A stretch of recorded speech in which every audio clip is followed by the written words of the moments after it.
varias cosas. No fueron 3 cosas que la Virgen le reveló. La Virgen le reveló algo y ellos, sobre todo Sor Lucía, la mayor, fue revelando poco a poco en 3 momentos. Por eso que le dicen 3 secretos, pero no son 3 secretos, es una sola revelación. Fue revelando en 3 momentos lo que la Virgen le dijo. Los primeros 2 secretos ella los reveló para que los pastorcitos, sus primitos, Francisco y Jacinta, empezaran el proceso de canonización. Porque de dónde un niño, una niña pequeñitos son capaces de empezar a hacer ayuno y sacrificio tan fuerte como si fueran adultos en la fe. Entonces dijo Lucía en unos escritos: lo primero que nosotros vimos fue que la Virgen nos dijo: miren el infierno. Y ella le mostró el infierno. Y en el infierno ellos estaban asustadísimos, o sea, viendo el infierno, porque dice Sor Lucía que había mucho fuego y que ese fuego estaba lleno de como carbones transparentes, dorados, bronceados y negros, con forma humana, que se quejaban. Vamos a hacer una imagen un poquito más cercana a nosotros. Nosotros lo que estamos viendo en eso es que el ser humano del infierno va a estar tan maltratado que va a parecer carbón, pero no se va a consumir. Por eso se llama fuego eterno. El Señor le dice el fuego eterno, donde el mármol está derretido y donde se oye el llanto y el rechinar de dientes. Pero los niños vieron eso. Y esa sería la primera parte de la revelación, que hizo que Francisco y Jacinta se convirtieran, se transformaran. La segunda parte fue que la Virgen le dijo ahí mismo: ustedes ven esto, si el ser humano sigue como está y no ora a mi inmaculado corazón, las guerras que van a haber en el mundo va a llevar a que el ser humano viva en el infierno. Ese sería el famoso segundo secreto. La Virgen le dijo: eso lo sufrirán si no se convierten a mi inmaculado corazón. Pero si se convierten a mi inmaculado corazón, la guerra que va a venir ya no vendrá. Recuerden que estamos en 1917, que es la Primera Guerra Mundial, que en ese entonces no se llamaba Primera porque no había habido una Segunda, se llamaba la Gran Guerra. Y en medio de esa gran guerra todo el mundo estaba desesperado, pero estos pastorcitos, y a mí me acuerda perfectamente lo que aconteció en ese pueblecito en Nazaret, cuando una jovencita de 13, 14 años se le apareció un ángel y le dijo: alégrate llena de gracia. Estando el pueblo entero de Dios tratando de esperar al Mesías, ¿a dónde fue enviado el ángel? A un pueblecito chiquito olvidado con una muchacha pobre. En medio de la guerra mundial, ¿a dónde fue enviada la Virgen? A un pueblecito chiquito campesino donde no había casi nadie, que la gente vivía de lo que cultivaba. Y a 3 muchachitos pobres. Y en esa segunda parte del secreto, o de la revelación, la profecía, la Virgen le dice: oren, porque Rusia se encargará de caer en el error, y Rusia propagará el error. Pero si ustedes oran el rosario en mi inmaculado corazón, Rusia no va a propagar el error, pero tienen que consagrármela a mi inmaculado corazón para que no surja otra guerra. Estos muchachitos pobres, 7, 8, 9 años, de un campo, de un paraje de Portugal, creían que Rusia era una mujer muy mala. Oren para que Rusia se convierta, le decía la Virgen. Ellos creen que Rusia es una mujer mala y tenemos que orar para que doña Rusia se convierta. Eso lo dice Sor Lucía en sus memorias. Pero ¿qué tenían ellos que a mí me hace falta? Que aunque ellos entendieron otra cosa, creyeron en eso y lo pusieron en práctica. Y el famoso tercer misterio, que es la tercera parte de la revelación, fue revelado en 1942. Lucía no tenía que revelar eso, pero el obispo suyo le dijo: escríbelo, que yo se lo voy a mandar eso escrito al Papa, al Santo Padre, y el Santo Padre que lo revise. Entonces, Sor Lucía escribe en sus memorias: lo escribo obedeciéndote a ti, mi Dios, en la persona de mi obispo. Lucía tiene bien claro que obedecer al obispo es obedecer a Dios. No voy a decir nada más de eso. Y lo escribe y lo mandan a la Santa Sede. Según dicen, el Papa lo revisa, lo guarda, porque no lo entiende. Y eso entonces hicieron todos los papas, hasta que por fin, en el año 2000, para el proceso de beatificación de los pastorcitos, se revela esta tercera parte del misterio. ¿Qué es lo que dice este misterio? El misterio es muy interesante porque dice la Sor Lucía que los niños vieron a la Virgen, pero que encima y a la derecha de la Virgen, un poco más alto que ella, había un ángel con una espada de fuego que estaba apuntando su espada hacia la tierra, y que de la espada salía fuego que quería como quemar la tierra. Pero la mano derecha de la Virgen, de donde salía luz, apagaba el fuego, y el fuego no llegaba a la tierra. Sin embargo, el ángel gritaba apuntando con el dedo derecho a la tierra: penitencia, penitencia, penitencia. ¿Qué quiere decir en la Biblia cuando se repite 3 veces una sola cosa? ¿Por qué el Apocalipsis dice que el Señor es santo, santo, santo? El Santísimo, ese es el superlativo en hebreo. Pues imagínense en esta revelación el ángel diciendo: penitencia, penitencia, penitencia. Es que hay que hacer la máxima penitencia. Y entonces sigue narrando Sor Lucía que entonces, como se apagaba el fuego, apareció una luz grande. Y ella dice que nosotros entendimos que ese es Dios. Y de esa luz, pasando como por el frente de un espejo, vimos a un obispo vestido de blanco. Que nosotras, dice ella, nosotros entendimos que es el Santo Padre.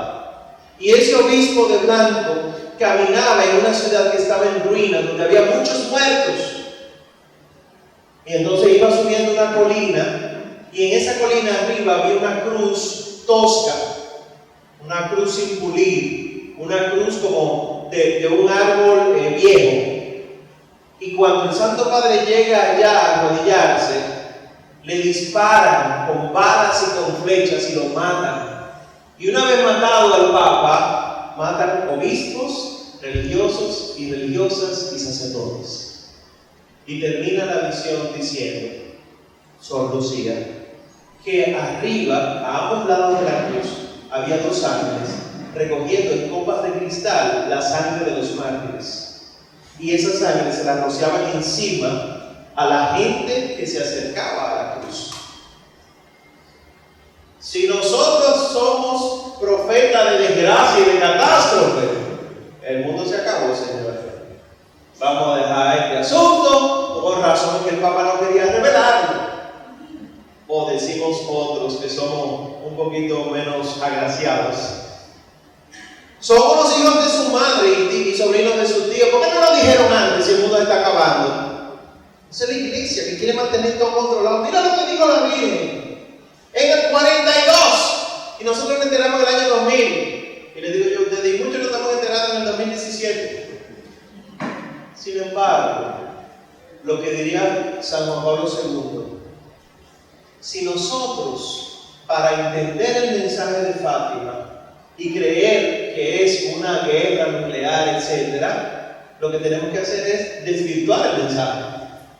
Para yo entender que eso es lo que quiere decir que va a haber una guerra donde van a matar al Papa, estamos desvirtuando el mensaje. ¿Por qué? Porque la Virgen nunca revela nada sin significado. En todas las apariciones, y no solo en Fátima, todas, cada vez que la Virgen habla en símbolo. Por ejemplo, ¿ustedes creen que una mujer física, carnal, tiene el corazón por fuera, encima de su ropa? Esa señora está muerta. Con el corazón aquí afuera. Eso es una condición bien incómoda, los niños pueden sobrevivirla si se operan. Sin embargo, para nosotros es normal que Jesucristo tenga su manito aquí en el Sagrado Corazón y que se le vea el corazón. Ah, sí, claro, Mar, eso es simbólico. ¿Y por qué esto no es simbólico? Pues sí lo es, sí es simbólico, y a lo que quiero llegar es que esto lo que nos revela es lo siguiente. Y cuidado, porque se me van a escandalizar. La muerte paulatina de la iglesia sin que las puertas del infierno prevalezcan contra ella. Bueno, no, a mí me gusta 1 Corintios 13, Omar, que habla del amor. ¿Se ha leído el libro del Apocalipsis? ¿Tú estás loco? Filipenses 4:13. Todo lo puedo en Cristo que me fortalece. Y nos quedamos con esta frasecita que son como que de esperanza, como digo yo, que la vemos en la parte de atrás de los autobuses en la calle, pero no nos detenemos a ver que las cartas de los libros del Nuevo Testamento, las cartas de Pablo son los libros más antiguos del Nuevo Testamento, empezando por 1 y 2 de Tesalonicenses. Esos son los más viejos. Y 1 y 2 de Tesalonicenses dice San Pablo que antes de que el Señor venga va a haber una gran apostasía. ¿Cómo así?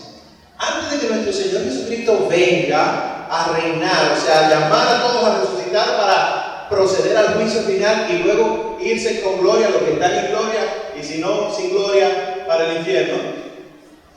Antes de eso, muchos católicos renunciarán a su fe. Lo dice Pablo. Y lo dice también el libro del Apocalipsis. ¿Qué quiere decir eso? Es por eso que es importante entender este mensaje. Porque, manteniendo la distancia, obviamente, ojalá el problema fuera que mataran al Papa, respetando la figura del Papa, pero ojalá ese fuera el problema. Porque mataron al Papa, estamos de luto, llanto, tristeza, pero se elige otro Papa. Sin embargo, si la mitad de nosotros los que estamos aquí renunciamos a nuestra fe y llega el juicio final, eso no tiene solución. ¿Cuál es el único pecado que no es perdonado? Blasfemia contra el Espíritu Santo. ¿Pero por qué? Porque blasfemar contra el Espíritu Santo es negar al Espíritu Santo, negar la salvación. Y Dios no te obliga a salvarte. Entonces, si tú y yo renunciamos, apostatamos de nuestra fe, tú y yo no nos vamos a salvar. Y eso es lo que está diciendo la Biblia. Y claro, el mensaje es mucho más hermoso que eso. Entonces, si la revelación está terminada, si ya el Señor dijo lo que iba a decir por medio de nuestro Señor Jesucristo, pero como dijimos ayer, aunque está terminada, no está terminada de explicar. Y el Espíritu Santo la está explicando. ¿Cómo? ¿Cuántos santos son doctores de la iglesia? Mencióneme un doctor de la iglesia. Santa Teresa de Jesús, Teresa de Ávila. ¿Quién más? Santo Tomás de Aquino, San Agustín. ¿Qué quiere decir doctor de la iglesia? Pues yo soy doctor y estoy en la iglesia. ¿Y entonces yo soy doctor de la iglesia? No, yo soy un doctor en la iglesia.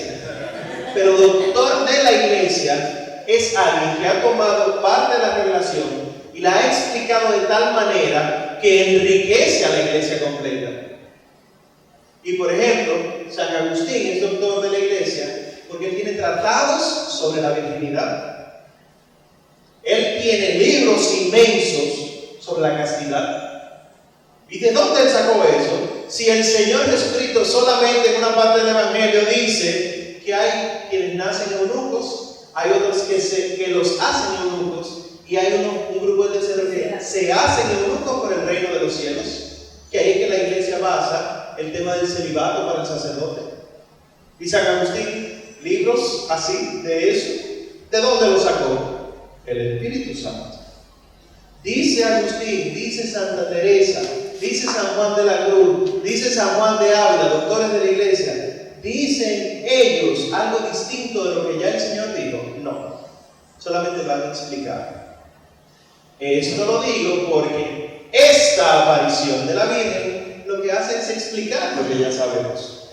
Y este famoso tercer secreto de tanto miedo, de tanto desorden, nos revela unas cuantas cosas. La señora hermosa, la señora que se hace llamar del Inmaculado Corazón, nos dice algo. ¿Por qué no existe el Sagrado Corazón de María? ¿Y si el Inmaculado? Es una pregunta muy buena. Ustedes se ponen a buscar en internet Sagrado Corazón de María y no aparece el Inmaculado. Porque si se fijan, el corazón de la Virgen no tiene la corona de espinas alrededor del corazón como el Sagrado Corazón de Jesús, apretando el corazón, sino aquí como si fuera una especie de areola. Y aquí, por ejemplo, rodeado de flores blancas. Porque el que es sagrado es Cristo. Y ella se hace sagrada por Cristo. Pero lo que le gustó a Dios de ella fue que ella era virgen. ¿Acaso no dice el profeta Isaías, capítulo 7? Miren, que una virgen quedará encinta y dará a luz un hijo y le pondrá por nombre Emmanuel. Si Dios lo que vio y le gustó es que ella era virgen, ¿cómo le va a dañar la virginidad siendo el Dios? Entonces, María permanece inmaculada antes, durante y después del parto, pero no solo eso, desde su concepción. Vamos a ir a la revelación, al, entre comillas, tercer secreto de Fátima. Se nos dice que había un ángel que tenía la espada apuntada hacia la tierra de fuego y que gritaba penitencia 3 veces. ¿Qué quiere decir eso? Que si yo no hago penitencia, yo caigo en el rechazo a Dios. ¿Y qué le pasa al que rechaza a Dios? Mateo 25, del 31 al 46. ¿Qué dice ahí que el juicio final, en qué consiste el juicio final con respecto de los buenos y de los malos? Los buenos, las ovejas, le dicen, vengan a la derecha. Miren qué chulería, a la derecha. Vengan, benditos de mi Padre, y hereden lo que yo les tengo preparado desde siempre. Y a los de la izquierda, las cabras. La traducción de la Biblia latinoamericana, que no me gusta, dice los chivos. Pero el chivo no se comporta como una cabra, pero bueno, andamos como chivos sin ley, sin la ley de Dios. Apártense de mí, malditos de mi Padre. El Señor maldice, pero no maldice porque Él le da la gana, sino porque yo rechacé el Espíritu Santo y soy maldito por rechazarlo. Dios no dice nada bueno de mí porque yo rechacé el Espíritu Santo que me hace hijo de Él. Entonces, el que no está con Cristo está contra Él. El que no recoge con Cristo desparrama. Entonces viene el ángel de Dios con la espada hacia la tierra a destruirnos porque no hacemos penitencia. Pero lo hermoso de esto es que está la señora parada con las manos abiertas y de la mano derecha, ni siquiera de la izquierda. ¿Qué es lo que más quiere decir con lo de derecha y de izquierda? Ustedes no se han fijado que la palabra de Dios, Dios no tiene brazo izquierdo. La diestra de Dios es poderosa. La diestra de Dios es excelsa. Ajá, y la zurda, no, esa no, esa es flaquita. La diestra es poderosa y la siniestra es débil. No, Dios no tiene siniestra porque lo siniestro es oculto. Y en Dios no hay nada oculto. Malo, no lo hay. En Dios todo es hacer. Pues la Virgen María de pie, con la derecha, de la luz que sale de su mano, impide que el fuego llegue. Ahora, ¿qué es lo que no llega a la tierra cuando ella intercede? El fuego. Pero ¿qué sí sigue llegando del ángel? Penitencia, penitencia, penitencia. La Virgen impide nuestra destrucción, pero no impide que escuchemos el mensaje de conversión. Porque andamos por ahí como unos cristianos desubicados que lo único que queremos es: gloria al Señor, yo quiero que me vaya bien en mi trabajo. Y vengo a misa y yo lo que veo es que en mi familia hay muchos enfermos. Y yo hago el rosario y se meten a robar mi casa. Y yo hago novena y se me incendia el local. Y entonces, ¿qué yo hago? No, pues yo no voy a buscar nada. Yo no voy a buscar de Dios. ¿Y en qué momento dijo nuestro Señor Jesucristo: el que quiera seguirme, que cargue con su casa, que asuma a su familia y que le vaya muy bien, que consiga muchos pares de zapatos? ¿Qué dijo el Señor? El que quiera seguirme, que se niegue a sí mismo, que cargue con su cruz y me siga. Si tú estás buscando prosperidad en el cristianismo, prosperidad material, te equivocaste del Señor Jesucristo. Porque la prosperidad que Él da es espiritual, no material. ¿Quieren un ejemplo? Los pastorcitos en Fátima. Hambre. Vieron el infierno, se convirtieron, escucharon el mensaje. Hambre. Se apretaban una soga aquí en la barriga cada vez que sentían hambre. Ofrecían su comida para que el otro pudiera comer y ellos no caminaban por el solazo. Pero ¿qué va a pasar con ellos el próximo sábado? Van a ser santos de la Madre Iglesia. San Francisco Marto y Santa Jacinta Marto. Y Sor Lucía, que murió en el año 2005, ella es venerable Lucía. ¿Qué quiere decir eso? Que la iglesia le ha propuesto como una vida ejemplar. No una santa, pero sí como una vida ejemplar. Que si orando a ella con el permiso de la iglesia se obtienen favores del cielo, empieza su proceso de canonización para que sea beata y luego Santa Lucía dos Santos. ¿Qué impide que haya una Santa Paola Martínez del Claret? ¿Qué impide que haya una Santa Genoveva de Jesús María? ¿Qué impide que haya un San Fernando, una Santa Kathleen, un San Moisés de tu parroquia, un San Francisco, un San Fran Lora, patrono de los locutores? ¿Qué impide? Porque ¿qué pasa? Que si yo muero de viejo, muy mayor, y soy santo, los jóvenes no les va a gustar mucho ese santo. A los jóvenes les choca cuando es un santo joven. Santo Dominguito Sabio, de ayer. Ese muchachito, antes muerto que pecar. Eso llama la atención. O, ¿se acuerdan el que canonizó hace poco el Papa Francisco, el de México, San José Sánchez del Río? No. O un muchachito en la guerra en México, en la guerra contra los cristianos, que dijo: mami, nunca ha sido tan fácil como hoy ganarse el cielo, yo me voy para la guerra. Oigan eso, un muchachito de 12 años, y que lo cogieron en la calle, los guardias militares, y le quitaron la planta del pie con un cuchillo, las plantas de los pies, y lo obligaron a caminar de donde estaba a la plaza central, y el muchachito llorando, doliéndole hasta el corazón, decía: ¡viva Cristo Rey! ¡Viva Cristo Rey! Con cada paso que daba. Y allá, que veía que no se moría el muchachito, tuvieron que darle en la cabeza y matarlo, un tiro en la cabeza. ¡Qué horrible! San José Sánchez del Río.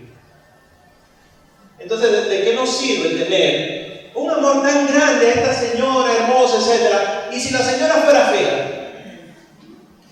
Yo le recuerdo uno bien feo, tan feo que era imposible identificarlo desde la cruz. Desfigurado, maltratado, gusano. Lo dice la palabra de Dios, lo dice la Escritura. Lo que pasa es que nosotros estamos acostumbrados a Jesucristo bonito ya, empolvado, maquillado en la cruz, para que podamos entenderlo. Pero ustedes vieron la película La Pasión de Cristo de Mel Gibson. Ustedes vieron que él no podía ver de un ojo y que el otro lo tenía lleno de sangre, la esclera, lo blanco del ojo, que tenía los pedazos de piel levantados. Ese es el Cristo que nosotros predicamos. Y no es masoquismo, es entender que nada de lo que hay en esta tierra vale comparado con lo que hay en el cielo. Dice San Pablo, todo lo considero basura comparado con lo que Cristo me tiene preparado en el cielo. Y el mismo San Pablo dice, ni ojo vio, ni oído oyó, ni mente alguna ha podido pensar las grandezas que Dios tiene preparadas para aquel que le busque y se encuentre con él. El Inmaculado Corazón de María. Pero ¿qué tipo de devoción? Y aquí hago una entrada a propósito del Rosario de la Aurora. Si mi devoción al Inmaculado Corazón se queda ahí, en poner velas en el piso, en yo ponerme un paño rojo, y después yo salgo por ahí diciendo de todo a la gente, maltratando a la gente de mi casa, tu corazón no es inmaculado como el de la Virgen. Y por más rosario de la aurora que tú hagas, te quedaste. No te va para el cielo. Y el que no se va para el cielo, eso, gracias, lo dijo él, no lo dije yo. Se va para el infierno. Es bueno que se entienda este mensaje porque miren, qué mujer más desgraciada esta que le enseñó a estos pobres muchachitos el infierno. Es que el infierno es una realidad. Es una realidad que se está viviendo ahora. Y eso de la famosa gran apostasía al final de los tiempos, ¿cuántos de mi comunidad creemos verdaderamente lo que dice la iglesia? O tú, que tú estés en una comunidad de 10 gente, ¿cuántos de esa comunidad de 10 gente dicen, yo soy católico, pero yo creo que a la mujer hay que darle la oportunidad de anticonceptivo? Yo soy católico, pero la mujer tiene derecho a decidir si quiere abortar. Yo soy católico, pero yo entiendo que el preservativo se puede usar en las relaciones matrimoniales. Yo me caso con mi marido y yo puedo tener preservativo. Yo soy católico, pero yo entiendo que uno tiene que ser vivo y si hay que mentir en el trabajo, tú mientes en el trabajo. Y si hay que robar, tú robas. Para que se lo coja a otro. Yo sé que esto no ha pasado nunca por la mente de nadie. Entonces, ¿qué devoción al Inmaculado Corazón? O, volviendo para atrás, para cambiar de actitud, ¿qué devoción al Inmaculado Corazón que me va a cambiar eso? Porque el Cristo que murió, que estamos celebrando su resurrección, es para volverte inmaculado como Él. Y miren lo que dice la palabra de Dios a propósito del corazón inmaculado. ¿Qué quiere decir inmaculado? Sin mancha, limpio. Bienaventurados los limpios de corazón. Mateo 5. ¿Por qué? Verán a Dios. La única manera en la que yo puedo ver a Dios a partir del Inmaculado Corazón de María es si yo dejo que María me lave mi corazón. Y miren que no es tan secreto esto. Esto la iglesia lo ha dicho a todos los vientos. Pero ¿qué le dijo ella a los pastorcitos? Tengan devoción a mi Inmaculado Corazón y la guerra parará. ¿Por qué? Porque ella es media caprichosa y a ella le gusta que le rindan honores a ella. Y está bien, me rindieron honores. ¿Que cese la guerra? No, porque cuando los corazones de nosotros se hayan convertido como el Inmaculado de ella, entenderemos que la guerra es innecesaria, porque la guerra daña. Y no estoy hablando de guerra, misiles, Corea del Norte, Siria, sí, también eso. Estoy hablando de las guerras internas, en comunidades y en casa. Cuando el Señor Jesús empieza a hablar de cómo va a ser el final de los tiempos, en el capítulo 24 del Evangelio de Mateo, dice que padres se pondrán en contra de hijos, y hijos contra padres, hermanos contra hermanos, esposo contra esposa. Vamos a frenar. ¿Qué estamos viendo en la sociedad? Y no se supone que así es que empieza el final de los tiempos. Pues eso es lo que estamos diciendo desde ahorita. O sea, se nos están levantando banderitas rojas de alerta, diciéndote a ti y a mí, se está acercando la gran apostasía. Y te pregunto, ¿Estás preparado para la gran apostasía?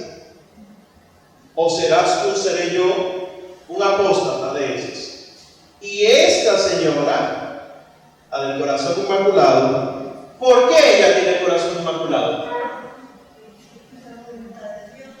Fue voluntad de Dios, pero ella no tuvo nada que ver en eso. Ella tuvo que decir, hágase en mí según tu palabra. Dice San Juan Crisóstomo que para que María pudiera concebir en su vientre al Hijo de Dios, tuvo primero que concebirlo en su corazón. Para que tú puedas tener una vida conforme a nuestro Señor Jesucristo, tú tienes que lo que tú escuchas, llevarlo a tu interior y hacerlo vida. El Papa Benedicto XVI dice que si según la carne una sola es madre de Cristo, según la fe todas las almas se engendran en Cristo. Tu alma, mi alma, es capaz de engendrar otro Cristo. ¿Cómo así? El Señor me da la fuerza para que yo pueda transformarme en otro Cristo, no en otro Jesucristo, en otro Cristo. ¿Qué es Cristo? Ungido, utilizado por el Señor. ¿Qué te dicen a ti en tu confirmación cuando te ponen la señal de la cruz con el óleo santo en la frente? Recibe por esta señal el don del Espíritu Santo. Que tú vas a ser otro Cristo, que tú te vas a encargar de ir por el mundo a anunciar estas cosas. Y por último, si verdaderamente ser devoto del Inmaculado Corazón de María es ser como ella, ¿para qué fue que ella les reveló a los pastorcitos que eso iba a pasar? Para que no hubiera gente en el infierno. Ella le dijo, miren el infierno como está. Ahora, si ustedes oran a mi Inmaculado Corazón, la guerra va a parar y esto no va a suceder. Yo que soy devoto al Inmaculado Corazón, ¿qué yo tengo que hacer? Sacar a la gente de los infiernos. Irme, como dice el Papa Francisco, a las periferias y sacar a la gente de ahí. Que sí, que hay algunos que tenemos más facilidad para ir a la cárcel, es verdad. Pero hay cárceles que son más complicadas que Najayo. Está la cárcel moral, que nunca te enseñaron valores en tu casa. Y a esa persona hay que salir a buscarla. ¿Por qué? Porque no se va a acercar a la iglesia el que está así. El que no tuvo un ejemplo de papá, porque su papá era alguien que maltrataba en su casa, no va a venir a un sitio donde le dicen a Dios Padre, porque él no quiere saber del papá. El que nunca tuvo una madre adecuada, no se va a acercar a un sitio donde tienen a esta señora como madre y le decimos mamita linda. Cuando mi mamá yo lo que deseaba era que se muriera. Entonces, ¿qué yo tengo que hacer? Yo que sí entiendo lo que es ser madre del cielo, Padre celestial, salir a buscar a esa cárcel, salir a buscar a esos infiernos. Y está la periferia moral, pero está la periferia espiritual, que ahí estoy yo. ¿Cuál es esa? Lo que creemos que estamos bien haciendo lo que hacemos a nivel espiritual. No, hombre, déjame quieto, yo rezo el rosario todos los días. Es que rezar el rosario todos los días no te va a salvar. Es la razón por la que rezas el rosario todos los días lo que te salva. La fe.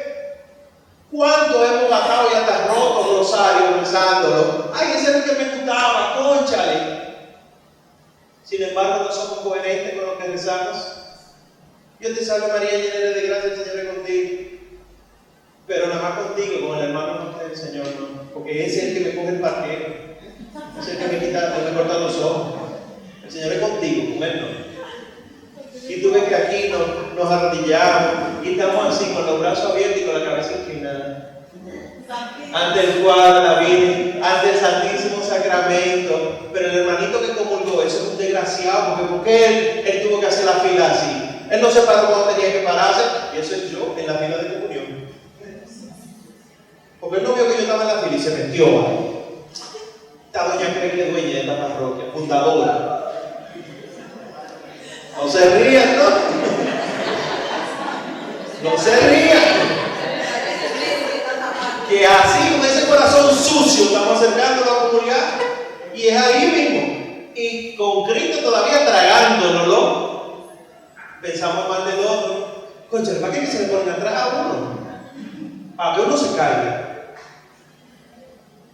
Eso nada más me pasa a mí. Está bien. Entonces, esta señora del Inmaculado Corazón nos enseña a ir a salvar a los pecadores. Ahora, ¿para qué que nosotros hacemos esta penitencia? ¿Para qué es que nosotros estamos llamados a convertir y a convertirnos? Pues, si ustedes se fijan en la revelación, la condena del ángel no nos llega, pero sí nos llega la conversión. El anuncio de la conversión sí nos llega. Pero hay que parar los oídos, hay que parar los oídos. Porque fácilmente la conversión te la está anunciando un niño que te dice ahí, doña, usted tiene que parquearse un chin mejor.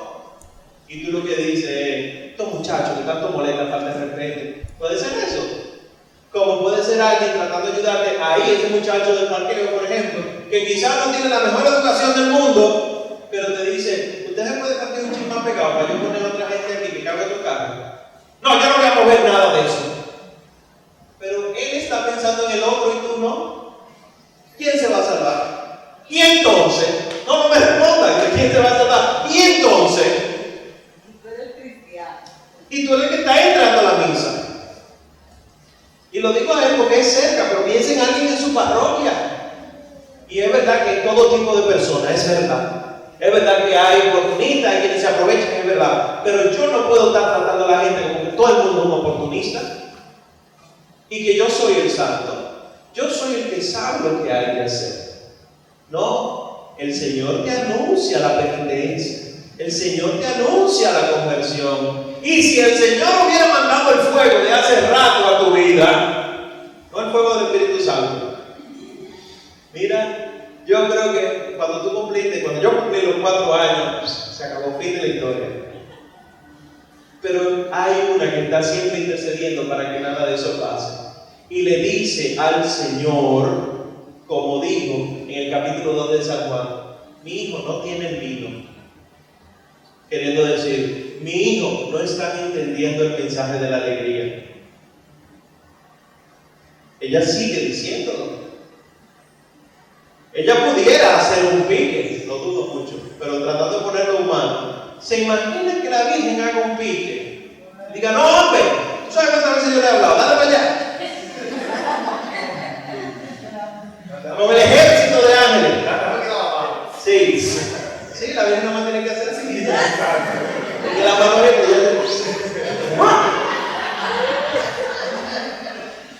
Pero ya yéndonos al ámbito serio, si eso llegara a suceder, nosotros no tendríamos esperanza del cielo.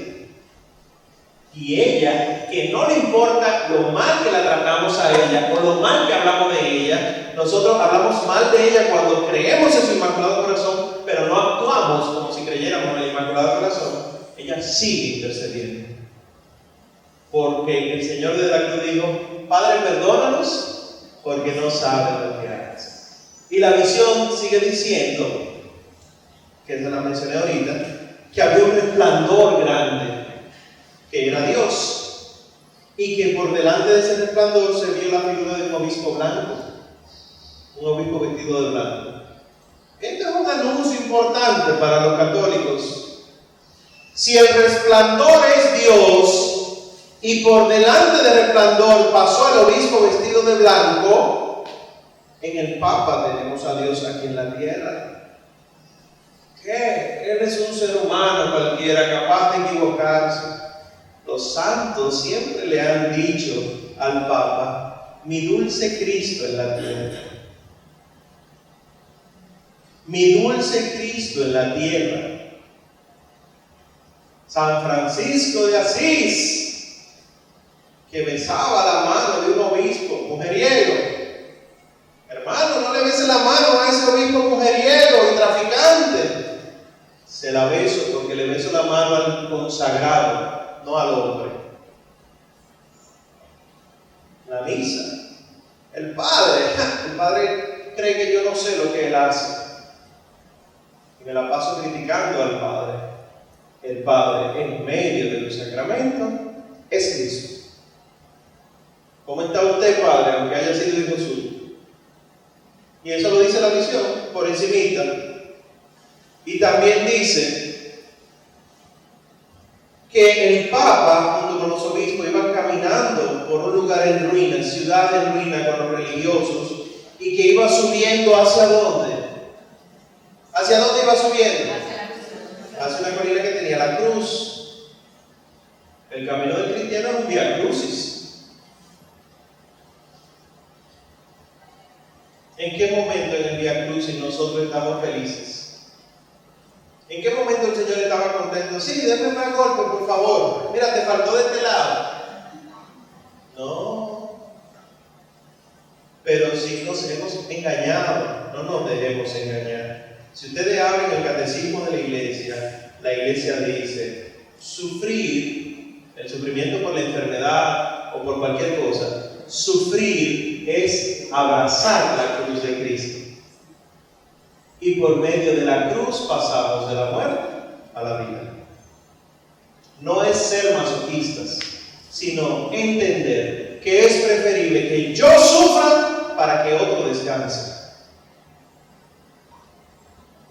Es preferible que sea yo el que esté mal pasando para que otro descanse. ¿Cómo dice la canción?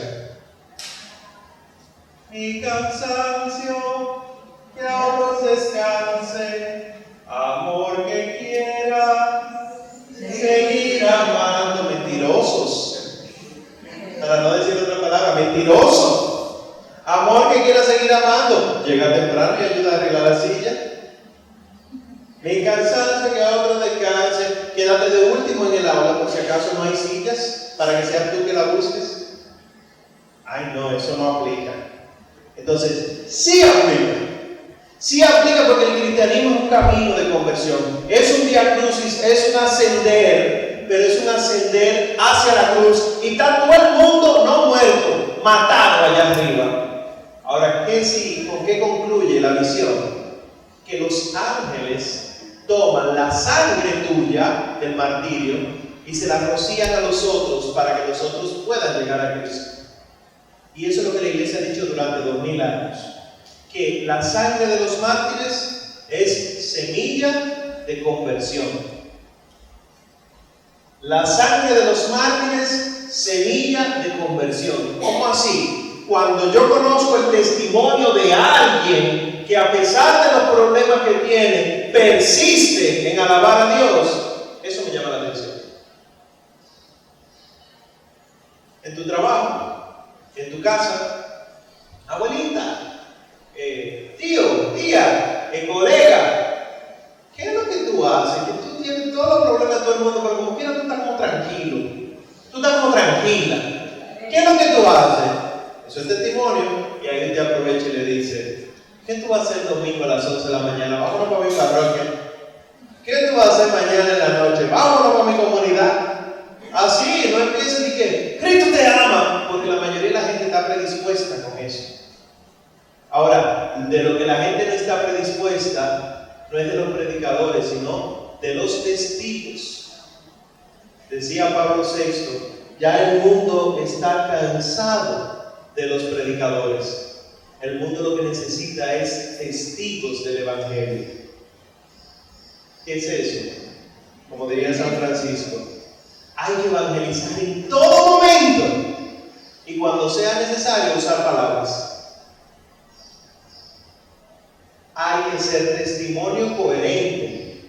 Y a propósito de que hay muchas señoras aquí, no ser la doña odiosa que pelea cada vez que el muchachito, el vecino, le tira la pelota a la casa. No es de maldad.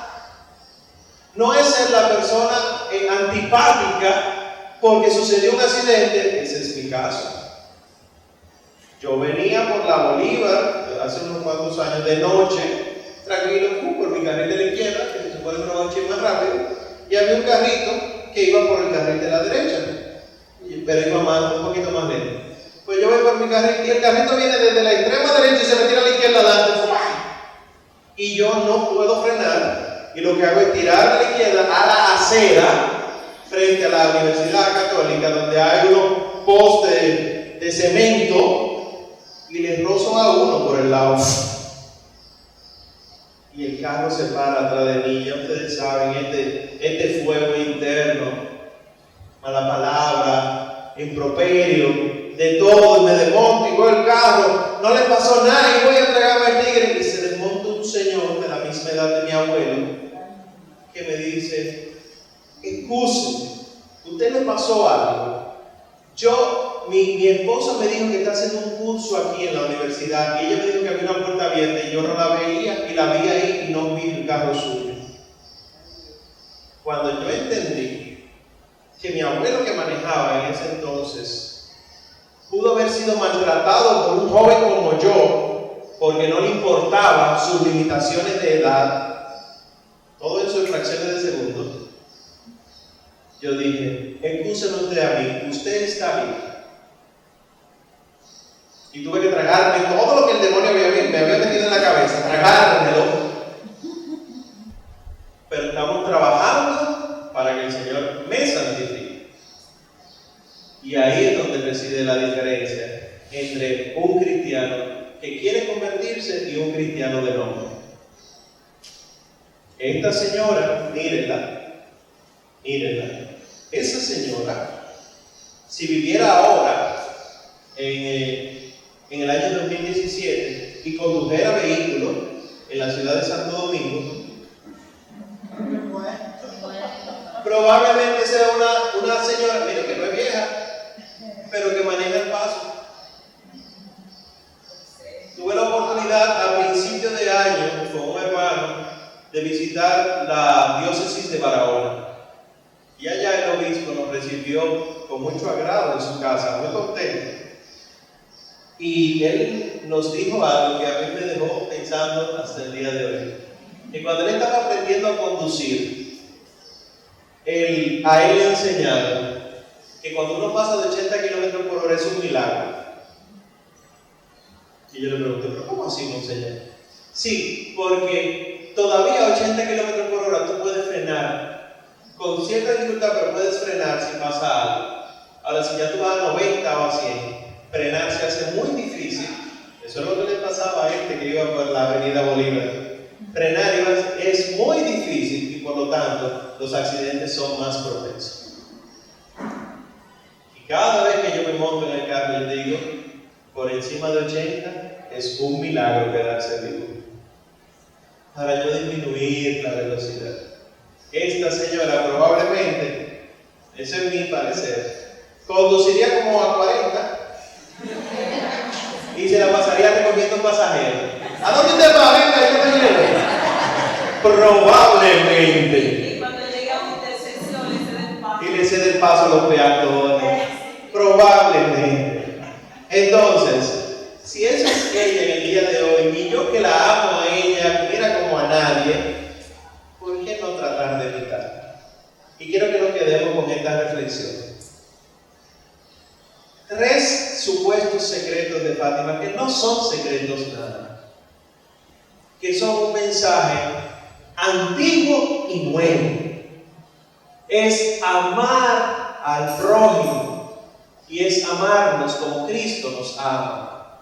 Si yo, que soy devoto del Inmaculado Corazón, yo rezo el Santo Rosario, que cada vez que yo rezo el Rosario yo salga distinto cada vez, yo lo rezo varias veces al día, o yo lo rezo todos los días. Cada vez que yo sea menos egoísta, menos tacaño, más servicial. A eso que nos invita Nuestra Señora en Fátima. Entonces, si su Inmaculado Corazón, y ya concluyo con esto, si su Inmaculado Corazón quiere que tú seas inmaculada como ella, vamos a darle un chance. Todo lo que estamos aprendiendo en estos talleres no es para metérselo aquí, es para metérselo aquí. Porque aquí en la cabeza sirve, es verdad, tú puedes evangelizar y es muy bueno, pero aquí te transforma. Tiene que pasarte por la carne. ¿Para qué? ¿María en la liturgia?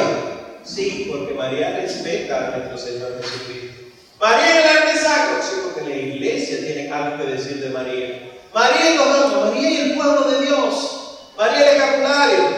Todo esto es porque tú y yo necesitamos todos estos auxilios para ser santos.